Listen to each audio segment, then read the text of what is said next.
이 말씀 신명기 19장 15절에서 21절 말씀을 함께 보겠습니다. 구약성경 292쪽입니다. 제가 읽어드리겠습니다. 사람이 아무 악이든지 무릇 범한 죄는 한 증인으로만 정할 것이 아니요 두 증인의 입으로나 세 증인의 입으로 그 사건을 확정할 것이며, 만일 위정하는 자가 있어 아무 사람이 악을 행하였다 말함이 없으면 그 논쟁하는 양방이 같이 하나님 앞에 나아가 당시 제사장과 재판장 앞에 설 것이요, 제사장은 자세히 사실하여 그 증인이 위정인이라 그 형제를 거짓으로 모함한 것이 판명되거든 그가 그 형제에게 행하려고 꾀한 대로 그에게 행하여 너희 중에서 악을 제하라.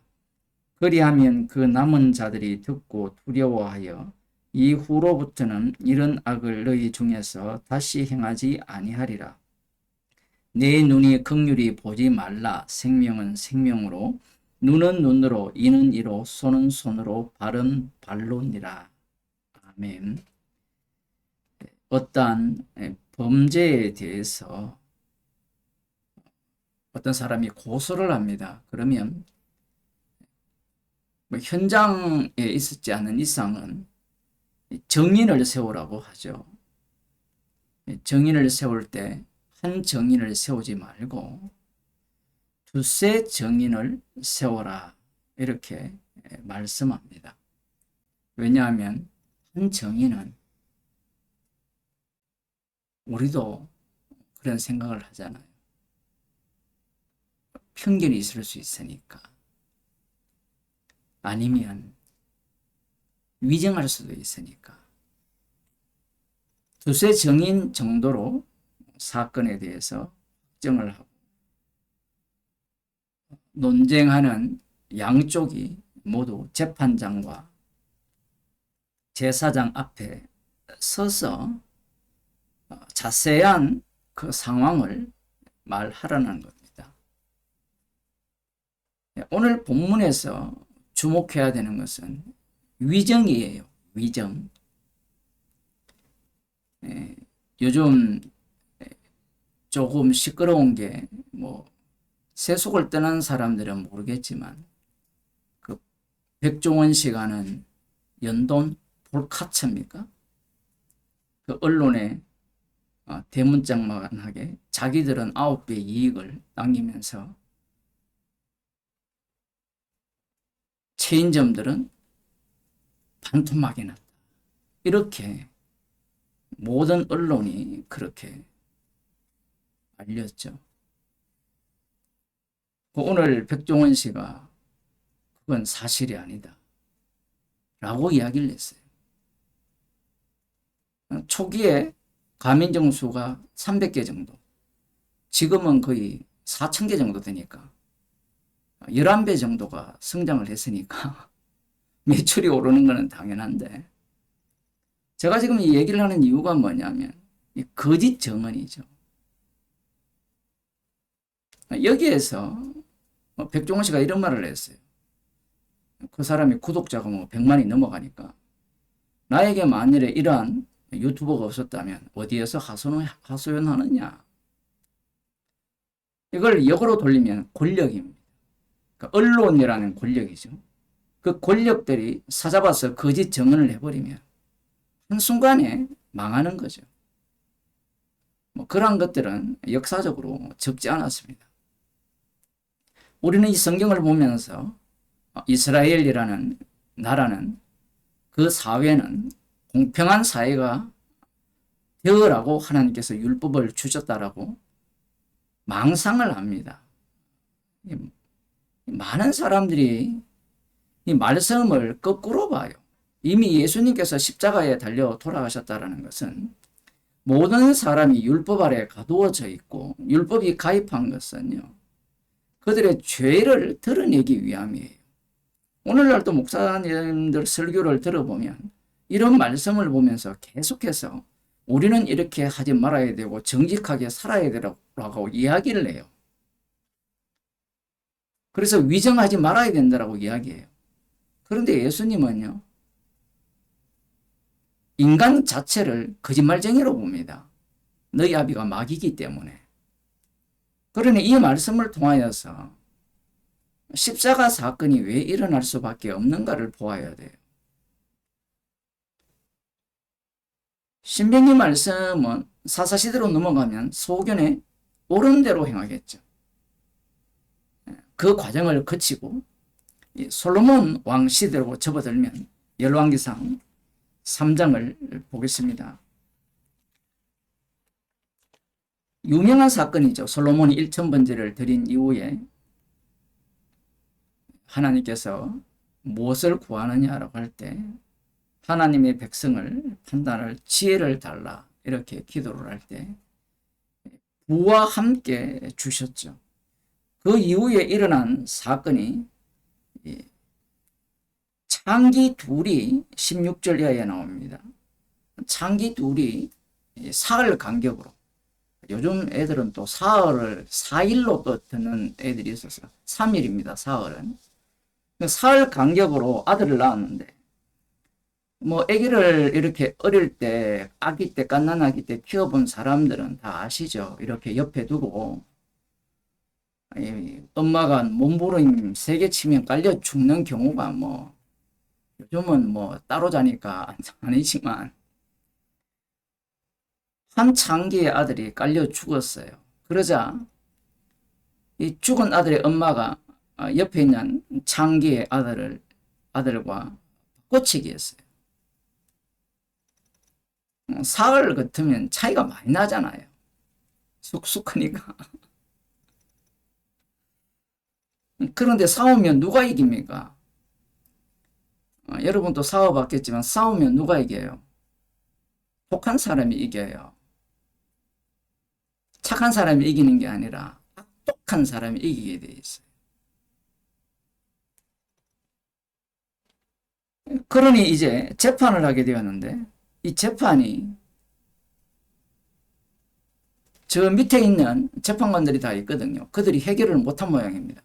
그래서 결국 솔로몬에게 왔는데 솔로몬이 재판하는 그 방식을 보면 오늘날 우리들은 답을 알기 때문에 그것쯤이야 우리가 못하겠느냐. 답을 몰라도 그렇게 할 수 있죠. 엄마 같은 경우에는 엄마의 심정을 다 꿰뚫고 있잖아요. 칼을 갖고 와라. 서로 지 아들이라 하니까 둘로 쪼개어서 반반 나눠라 하니까 친엄마가 마음이 불붙는 듯 하여 저 사람의 아들로 살려달라 이렇게 간청을 합니다. 그렇게 할 때 이제 솔로몬이 어떻게 판결을 내립니까? 판결은 칼로 자르는 게 판결이 아니라 판결을 내림으로 말미암아 그 결과물이 드러나게 되죠. 그래서 결론을 보게 되면요. 27절 왕이 대답하여 가로되 산 아들을 저 계집에게 주고 결코 죽이지 말라. 저가 그 어미니라 하매 이게 끝이에요. 제가 왜 끝이라 하냐면 그러면 거짓 증언한 사람을 어떻게 해야 돼요? 사실 증인들은 둘이 있었습니다. 친엄마랑 애기.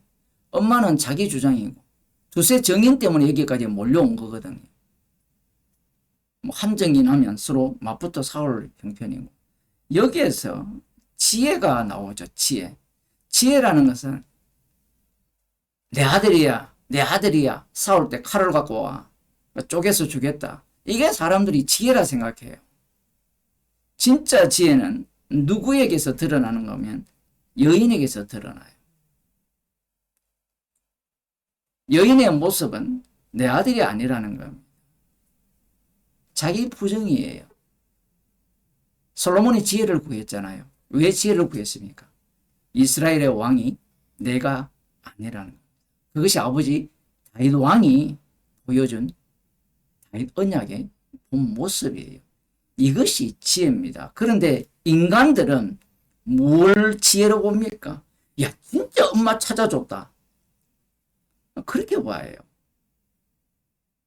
그것도 들어가지만 참지에는 오히려 창기 속에 들어있어요. 왜 그러냐면요. 이게 또 복잡합니다. 이스라엘 가운데는 창기를 두면 안 돼요. 근데 솔로몬 왕이 다스리는데 창기들이 왔어요. 있으면 안 되는. 창기가 있다면 여호와의 심판에 의해서 멸망을 당해야 됩니다. 그런데 멸망당하지 않았어요. 그렇다면 이들에게는 하나님의 긍휼이 덮여 있던 거예요. 솔로몬 왕이 그 내용을 지금 담고 있는 지혜를 보여줍니다. 그러면 이러한 어떤 판결이 내려진다면 위정자가 설 자리가 없죠. 거짓 증언자들이 설 자리가 없을 거 아닙니까? 그러나 사사시대를 우리가 아시다시피 소견에 옳은 대로 행했으니까 정인을 쓸 때 누구 편에 서겠습니까?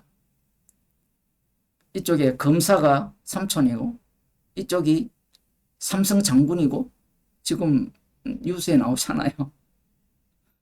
그 정인을 어느 편에 서겠어요? 그 위에는 대통령이 있고 뭐 뉴스에 좌파 언론에는 그런 얘기 나오잖아요. 위정을 교사했다. 뭐 그렇게 해서 할만하잖아요. 자기 기업이 사는데 수십억 수백억이 날아가지 않게 되었는데 거짓말하지 않겠습니까? 사사시대를 지나고요. 왕정시대를 지나면 어떤 사태가 벌어지는가 하면 열왕기상 21장을 봅시다. 지게석을 옮기지 말라라는 말씀과 연결되어 있죠. 이 아합 왕이 옆에 있는 이 나봇의 포도원이 탐이 나서 갖고 싶은데 여호와께서 금지한다니까 이불 뒤집어 쓰고 누웠어요. 눈물 찔찔 짜니까 그 안에 이세벨이 무슨 일이냐고 물으니까 여차여차해서 하다라고 하니까 이렇게 이야기합니다. 5절에 그 안에 이세벨이 저에게 나와 가로되 왕의 마음에 무엇을 근심하여 식사를 아니하나이까. 왕이 이르되 내가 이스라엘 사람 나봇에게 말하여 이르기를 네 포도원을 내게 주되 돈으로 바꾸거나 만일 네가 좋아하면 내가 그 대신에 포도원을 네게 주리라 한즉 저가 대답하기를 내가 내 포도원을 네게 주지 않겠노라 함을 이남이로다. 그 안에 이세벨이 저에게 이르되 왕이 이제 이스라엘 나라를 다스리시나이까. 비꼬는 거죠. 이스라엘 나라를 다스리지 않습니까? 그러니까 이제 일어나 식사를 하시고 마음을 즐겁게 하소서. 내가 이스라엘 사람 나봇의 포도원을 왕께 드리리다 하고 아합의 이름으로 편지들을 쓰고 누가 아합의 이름으로 편지를 씁니까? 이세벨이. 요즘 청원에 보면 누가 전화했어요? 공모 있잖아요. 여자가 했는지 남자가 했는지. 지금 그 상황이 이런 상황은요. 역사적으로 많이 일어난 상황인데 특별한 상황은 아니에요. 그런데 지금 이세벨이 어떻게 일을 처리하는 것을 보면요. 이렇게 처리합니다. 8절에 아합의 이름으로 편지들을 쓰고 그 인을 쳐서 그 성에서 나봇과 함께 사는 장로와 기인들에게 보내니 그 편지 사연이 이르기를 금식을 선포하고 나봇을 백성 가운데 높이 앉힌 후에 비류 두 사람을 그 앞에 마주 앉히고 저에게 대하여 전가하기를 네가 하나님과 왕을 저주하였다 하게 하고 곧 저를 끌고 나가서 돌로 쳐 죽이라 하였더라. 이 계략을 세웠습니다. 이 계략에서 빠져나갈 수 있어요? 지금 누가 이 계략을 세웠어요? 왕 위에 누가 있어요? 왕비 이세벨이 이 계략을 세웠는데 잔치를 벌여놓고 높은 자리에 올려놓고 이 불량자 둘이를 끌고 앉혀놓고 거짓 정언을 세우는 겁니다. 어떤 정연이었어요? 하나님과 왕을 저주했어요. 이야, 이건 진짜 중요해요. 하나님이 왕을 저주했다라고 하면 포도원을 뺏을 수가 없어요. 하나님을 저주하면 레위기 24장 10절에 보면 어떤 이스라엘과 이 애굽 사이에 애굽 남자 사이에 난 아들이 있는데 싸움을 하다가 열받은 모양이에요. 열받으니까 나온 말이 뭐예요? 하나님을 모독하고 여호와의 이름을 모독하고 저주했어요. 요즘은 뭐 저주하는 게 예수님 이름을 저주하는 게 여사잖아요. 돌로 쳐 죽이라고 여호와께서 명령을 내렸어요. 그런데 이세벨이 어느 동네 사람입니까? 엣바알의 딸이잖아요. 시돈인가 그쪽에 우상숭배 동네에서 왔거든요. 그럼에도 불구하고 율법을 알고 있습니다. 율법을 이용해서 나봇을 죽입니다. 신명기 19장 오늘 본문과 연결해 보면요. 이것이 이스라엘의 현 상황이에요. 율법을 주면 율법을 누구를 위해서 활용할까요? 나를 위해서 활용을 해요. 물론 활용하는 건 아닌데 활용하는 거잖아요. 여호와 이름을 저주하면 죽이라고 했으니까 죽이는 겁니다. 이게 이스라엘이에요. 자, 그러면 예수님을 살해하는 자들은 이 사건들을 꿰뚫고 있거든요. 여러분들이 착각은 안 하시겠지만 이 구원파들의 문제가 뭐냐 하면 성경 구절을 뽑아내어서 자기들 입맛에 골라서 인간 구원론을 제시한다는 거예요. 지금 창세기부터 말라기까지 예수님을 살해한 이들까지 연결되어 오면 이들이 왜 예수님을 살해하는가? 방금 이세벨이 왜 나봇을 율법을 이용해서 죽이느냐 하면 자기를 위해서예요. 자기를 위해서. 우상숭배는 나를 위한 게 우상숭배예요. 자, 그런데 마태복음 26장 59절에 예수님께서 잡히셨는데 잡히신 상태에서 보면 대제사장들과 온 공회가 예수를 죽이려고 그를 칠 거짓 증거를 찾음에 거짓 증인이 많이 왔으나 얻지 못하더니 거짓 증인을 찾아서 거짓 증거로 예수를 죽이려고 계획을 했는데 그게 실패로 돌아갔어요. 그런데요, 희한한 일이 벌어집니다. 두 사람이 와서 이야기를 해요. 후에 두 사람이 뭐라고 하는가 하면 가로되 이 사람의 말이 내가 하나님의 성전을 들고 사흘에 지을 수 있다 하더라. 이건 예수님이 말씀하신 거죠. 그러면 이 말씀을 들었을 때 사람들은 어떻게 이해를 했을까요? 성전은 헤롯 성전뿐이죠. 그러면 헤롯 성전을 부정하는 거잖아요. 그러면 우리는 이걸 갖고 이들이 거짓 증언했다 이렇게 주장할 건데 그렇지 않습니다. 예수님의 몸된 그 몸을 갖고 성전이라 했지만 몸이 성전이 되려면 건축형 성전은 반드시 박살이 나야 돼요. 그 내용을 함께 담고 있는 본문입니다. 그런데 이 증인들의 말은 그 내용을 모르죠. 그들은 이 표면적으로 보이는 그 내용, 모든 인간들이 생각하는 말씀의 이해로 이 말씀을 이해하는 겁니다. 그러니까 대제사장들이 일어나서 예수께 묻되 아무 대답도 없느냐, 이 사람들이 너를 치는 증거가 없다냐 하되 예수님이 대답 안 해요. 63절에 보면 예수께서 잠잠합니다. 왜? 대답을 해도 알아들을까요? 못 알아들을까요? 못 알아들어요. 그리고 하실 이유가 없어요. 지금 예수님은 때가 찼기 때문에 죽기 위해서 이 자리에 오신 거예요. 새 언약을 세우시기 위해서. 지금까지 말씀을 하셔도 제자들도 못 알아들었잖아요. 변명할 이유도 없습니다. 변명해봤자 못 알아들어요. 때가 되었기 때문에 그래요. 봅시다. 예수님께서 잠잠하시더니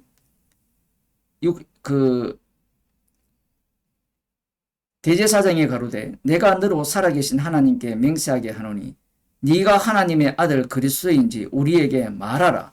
예수께서 가라사대 네가 말하였느니라. 그러나 내가 너희에게 이르노니 이후에 인자가 권능의 우편에 앉은 것과 하늘 구름을 타고 오는 것을 너희가 보리라 하시니, 이 구름 타고 온다라는 것은 다니엘서에 예언이 되어 있습니다. 그러면서 앞서서 하나님의 아들이신 그리스도인지 우리에게 말하라 할 때 네가 말하였다라고 하고 이것이 연결이 돼요. 연결이 되면서 어떻게 말씀하시는가 하면 이 내용을 이 대제사장들은 이렇게 이해합니다. 이에 대제사장이 자기 옷을 찢으며 가로되 저가 참남한 말을 하였으니 어찌 더 증인을 요구하리요. 보라 너희가 지금 이 참남한 말을 들었도다. 이제 자신들이 증인인 겁니다. 여러분이 보시기에 예수님이 여호와 이름을 모독했습니까? 안 했습니까? 이건 굉장히 중요합니다. 여호와 하나님은 하나뿐인 하나님이에요. 나 외에 다른 신을 섬기지 말라 했어요. 그런데 예수님이 하나님의 친아들이라 했죠. 그러면 예수님이 하나님이 되거든요. 그러면 여호와 이름을 모독한 거예요. 처음 출발은 어떻게 출발했느냐 하면 자신들이 거짓 정인을 갖고 예수님을 죽이려고 했어요. 그런데 두 사람이 와서 예수님이 하신 말씀을 얘기를 했어요. 그건 예수님이 하신 말씀이거든요. 이 정도면 증거가 확실하죠. 성전 모독죄니까. 성전을 모독했다는 것은 여호와 이름을 모독한 거예요. 그 다음 또 하나는 뭐냐면 자신을 구름 타고 온다는 하나님의 친아들이라 하셨기 때문에 이것은 완벽한 여호와 이름을 모독한 거예요. 여기에 대해 정인들이 가득하죠. 산헤드린 공의회와 제사장 이들이 다 모여 있으니까. 그러니 이들이 예수님을 무엇에 근거하여 살해하느냐 하면 율법에 근거하여 살해하는 거예요. 이것을 위해 율법을 주신 거예요. 예수님이 율법의 목적입니다. 십자가에서 율법이 담고 있는 모든 일을 성취를 하시는 거예요. 이렇게 되면 인간은 십자가 앞에서 어느 누구도 죄인 아닌 자가 없게 돼요. 말씀이라는 것이, 십자가라는 것이 율법도 그러고요. 율법도 올무지만 십자가도 이게 올무거든요. 걸림돌이거든요.